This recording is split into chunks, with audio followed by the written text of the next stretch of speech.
In the last 2 days, we've seen a remarkable development.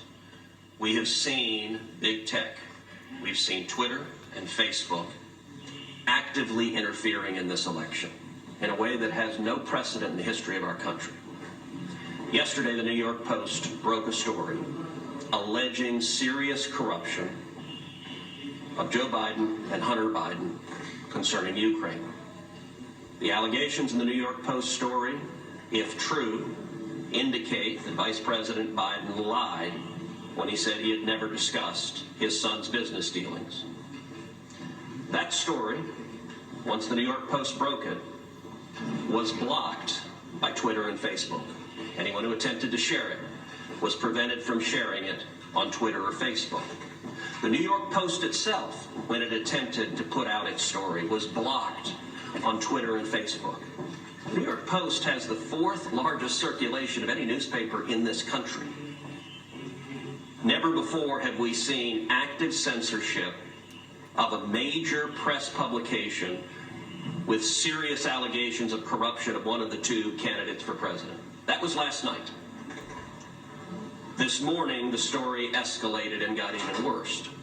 The New York Post broke a second story of a series of emails that indicate yet more corruption. In this instance, the Biden family receiving millions of dollars from communist China government officials.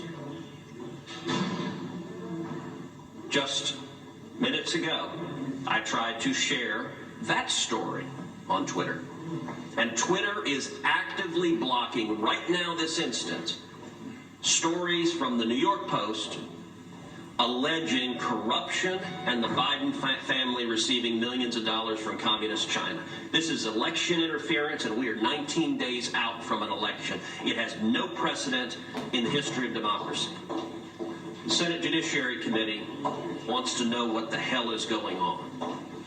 Chairman Lindsey Graham and I have discussed this at length, and the committee today will be noticing a markup on Tuesday to issue a subpoena to Jack Dorsey, the CEO of Twitter, to testify before the Senate Judiciary Committee next Friday, to come before this committee and the American people and explain why Twitter is abusing their corporate power to silence the press and to cover up allegations of corruption. And let me be clear, I don't know if these New York Post stories are true or not. Those are questions Vice President Biden should answer.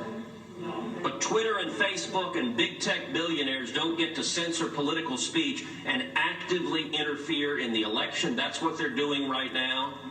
And so on Tuesday, the Judiciary Committee, the full committee, will be voting on subpoenas to subpoena Jack Dorsey to come before our committee. Can I ask a technical question on that? Can the Democrats delay The Democrats can certainly raise procedural objections. They can try to delay the subpoena. I don't believe they will be successful. We are 19 days out from an election, so if the Democrats were to try to play procedural games to delay the subpoena until after the election, that would be obvious and transparently political. Chairman Graham. Thank you. 2020 can't get any stranger. So they're 19 days out from an election. Again, I don't know if the New York Post article is true. I think it is established that Hunter Biden, while he was visiting China with the vice president, received money from a Chinese bank for investment. I don't know much more about it, but I do know this, that a lot of information, the Steele dossier, was all over the place. They never blocked that. All the allegations about Russian collusion and Trump and every other idea that Trump may have done something bad, nobody blocked that. So what we're going to do is we're going to finally have an accounting that's long overdue. These social media platforms have a dominance in our lives. They're newspapers, they're TV stations, they're radio stations, they're publishers. And this, to me, crystallizes the problem better than anything I could think of for the American people. You may be a Democrat saying, I don't want to hear the New York Post. It could be you tomorrow.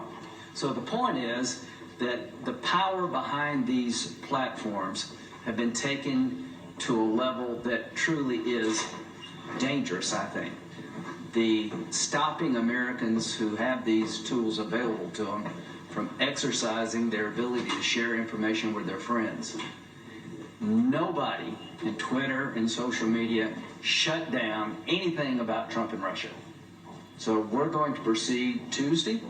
Hopefully the Democrats on the committee will be as interested in this as we are, because it's us today, it could be them tomorrow. Thank you. I want to say that obviously I agree wholeheartedly with the chairman, Senator Cruz. I think taking this action is absolutely necessary. Yet last night, the subcommittee, my subcommittee on crime and terrorism, invited both Jack Dorsey and Mark Zuckerberg to come and testify. I think a subpoena from the Judiciary Committee is absolutely appropriate and in order. It is absolutely vital. We believe in a free press in this country. We also believe in free elections, and the attempt to rig an election, which is what we are seeing here by monopolies, is unprecedented in American history. They have a lot to answer for, and I hope that we'll subpoena both Twitter and Facebook. They should both come. They're both engaged in censorship. They're both massive monopolies. They should answer to the Judiciary Committee. They should answer to the full Senate. They should answer to the American people, and that's what this is about, and I look forward to taking this vote and hearing their testimony to the committee.